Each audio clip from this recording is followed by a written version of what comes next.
Okay, so let's give this a go, shall we? So we've logged into our Salesforce sandbox. I'm going to ask it to try and do some things for me. So create me a new opportunity for what company? I don't know. For a random company for $1 million. Oh, you said and. Yep. Okay. All right, let's see. Just thinking. And by the way, if you're listening to this is going to probably be a terrible experience because you can't see what's happening. So, but right now, it went to the new opportunity button. Okay. It is now, it clicked that. So now it's putting an opportunity name. It put the name of sample opportunity. Fair enough. Yeah. An account. It's looking for an account. Let's see. It's going to put sample company. Let's see if is it going to create a new account. Yep, it's creating a new account for us. And it said on the left, the sample company account doesn't exist. A new account form is opened, requiring additional details. Would you like me to create this new account? Yes. So, okay. Creating account with basic information, it says. Sample company. And it's saving. Oh, it hit. Oh no, it created the account. Now we're back onto the opportunity. Oh, it needed to put a close date on there. All right. Okay, nice. What close date are you going to choose, Chatgpt? Oh, December 31st. I'm going to have to try and... 2024, though. That's already happened. Yeah. Stage 1. Okay.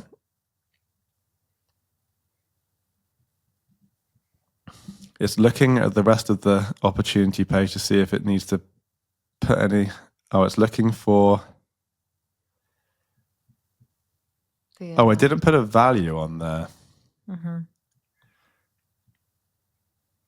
Okay. It's looking for the amount now.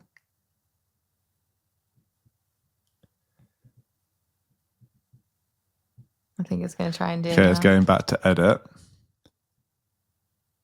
I think it might actually be because in our opportunity, you have to put, the hourly rate in there and then the number of hours. Oh, it's doing $1,000 an hour. Okay. And 1,000 hours. Okay. So that's smart. It figured out actually. Oh my gosh. How to get. So now it has the monthly recurring revenue of $1 million. Nice. It figured that out. Okay. So now it's asking, is there anything else you'd like me to adjust or explore? What do you think? What do you want to do? Maybe put in a type. Put in a type or just, okay. Do you know what types? This. Well, maybe we'll just get it to close the opportunity. Close one it. Yeah. Okay, we just won the opportunity. Let's see.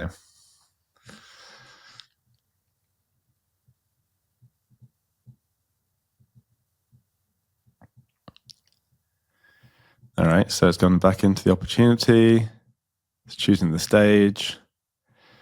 Closed one.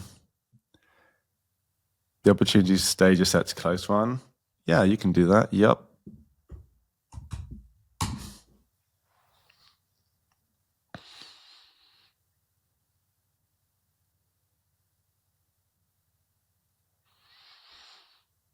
I've got one more test after this. What do you think so far? So this is our GTM or GTFO. Honestly, surprising. Surprising? Yeah. Okay. Way better than I thought it was going to do. It's kind of creepy as well. But okay, so that's it handling like a sales use case. Let's see if it can handle some kind of like ops use case. So we need to create a new field on the let's do, what field do you want to do? Like on the account? Campaign member? Actually, let's do account.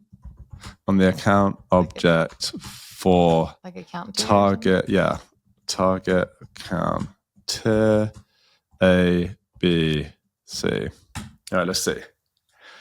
So while it's doing that, I feel like it handled that sales use case pretty good, right? Yeah. You can imagine a the world fact that where it knew that like to go in and put the hours and hourly rate was crazy. that was actually a big, That was surprising. That was and it wasn't just trying to look for an amount and go, yeah, we can't do that.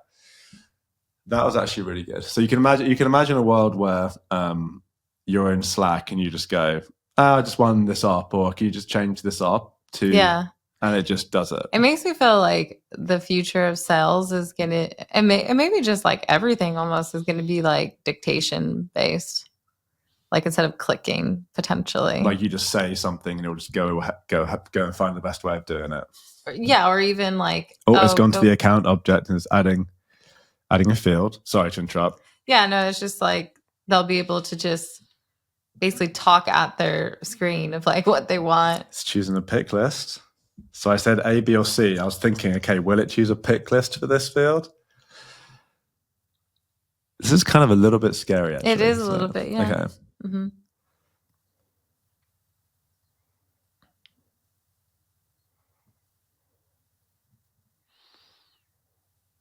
I actually have maybe one more use case after this. Targeting out to enter values. Yep. Okay. I feel like the best like use case for this would be to test also, maybe we do it next time, is around more advanced things in terms of reporting, like creating formula fields and things like that would be interesting. Okay, so it's created the tier pick list on the account. So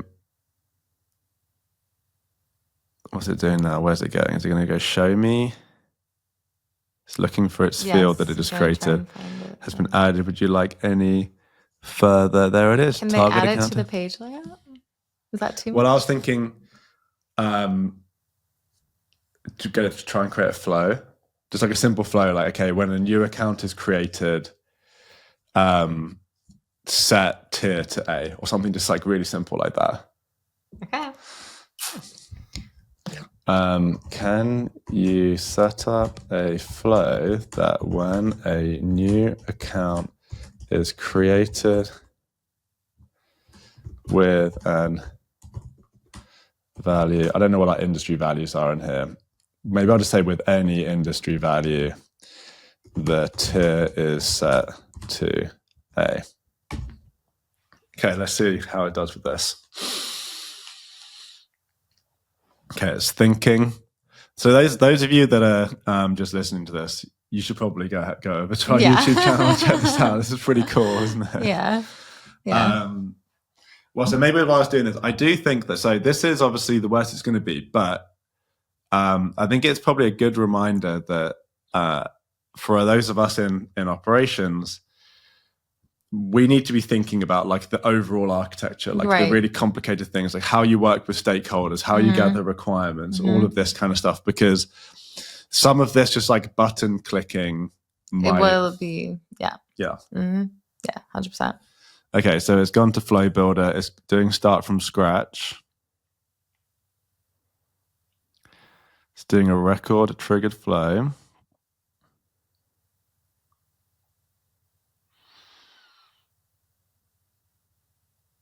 Okay, now it's selecting the account object. So with Operator right now, it's like $200 a month, right? Mm-hmm. Is it limited on what you can do? Does it have limits on your usage? I'm not sure. Maybe. I can't remember now, actually. Yeah, I'll have to double check. Because I know OpenAI has notoriously like not done that. So they've been like losing money. But I don't know if like with Operator that they do cap you. I think in the past, some of them do have limits, but like I'm not sure. Like I saw their CEO like a month ago tweeted how they didn't. Yeah. How they did it and how it hurt them. But I mean, I guess people are addicted to your product, right? Yeah. I'm sure they're doing okay. Or they will do okay.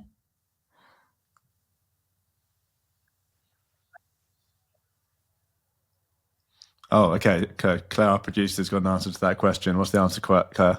Operator does allow you to run multiple tasks in parallel. However, for security reasons, Operator places dynamic limits on the number of simultaneous tasks and open conversations you can have at a given time, and these limits may change. If you ever reach a limit, you'll receive a notification. So you can't have like 20 of these running at once kind of thing. Right. Yeah. Okay, so I wasn't watching this. I lost track of where it was, but now... Okay, so...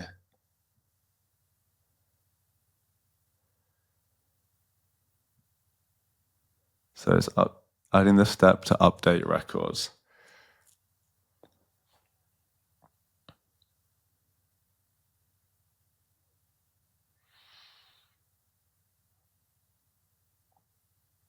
It didn't put it in description.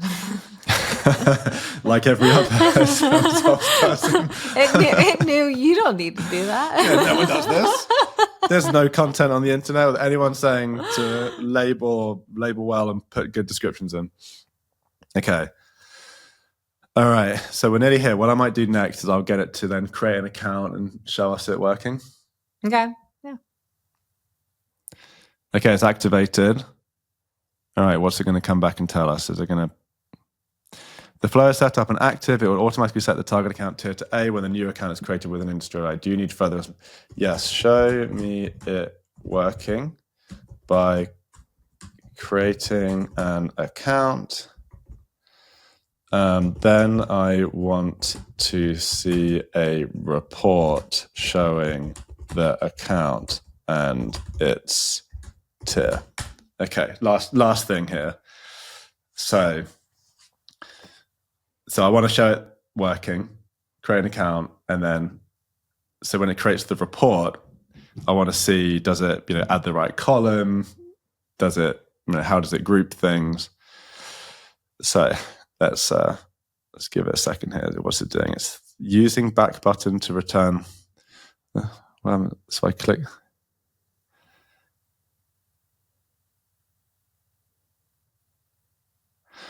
Okay, you can actually see it here, so I should have opened that earlier. So navigating back to Salesforce interface. Waiting for page to load. Now it's navigating to create new account. Do you know what would be really funny? If this was all a complete lie and there was just like someone behind the screen like looking at documentation and going, okay, quick, okay, move mouse to this. I've always thought that with these things. It'd be really funny if like, it comes out one day like there's someone they've just got the fastest typers in the world doing research when you ask something and then just... Well, you actually mentioned something that actually I was going to say, because what's interesting is that the thing it's fast at is the thinking, but then the clicking around is actually quite slow. So like what I think they just need the improvement on is like, can it click and move just as fast as it thinks? Yeah. I think the way it works, and I don't know if this is true, I heard essentially it takes a screenshot and then goes, look at image, think, what do I do? Okay, I need to move over here. So then it moves over to there. Okay, that makes sense. Each step. But I don't know if that's true or not. I think I heard that on a podcast. So that's maybe why it takes a little bit longer. But because it thinks to when you see what it... Wait, did it add the industry? I didn't see if it added it created industry. A test company. Yeah, it created an account, but did it add the industry? No, they're doing it now. This isn't going to work because I think it was set it up that it was on create, right? Selecting random industry from drop down. Okay, this is going to be really interesting. So if it selects the industry, saves, I wasn't following I think the flow was on create, right? Let's see. Verifying account here. Okay. Well, wait. It's not on the so it's saying wait, it was there. It was account tier was on there. Oh. But now it's going to go create a report and it's going to show that it's not on there. So is it going to be like, oh, what did I do wrong? Oh, whoops. Figure out what I did wrong. Okay, this is an interesting test now, isn't it? Okay. Is it going to be smart enough to realize what it did wrong? I feel like for sake of time, this is going to have to be our last use case. What do you think?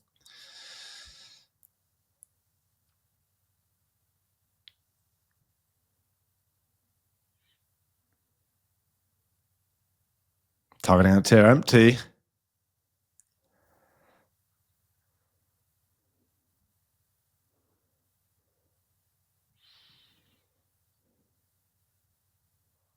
So it's loading the page, refreshing.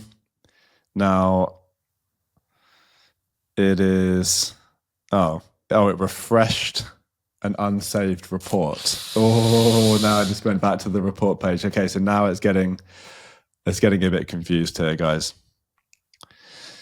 Back to the account. Okay, maybe should we cut this off? Is it getting too long?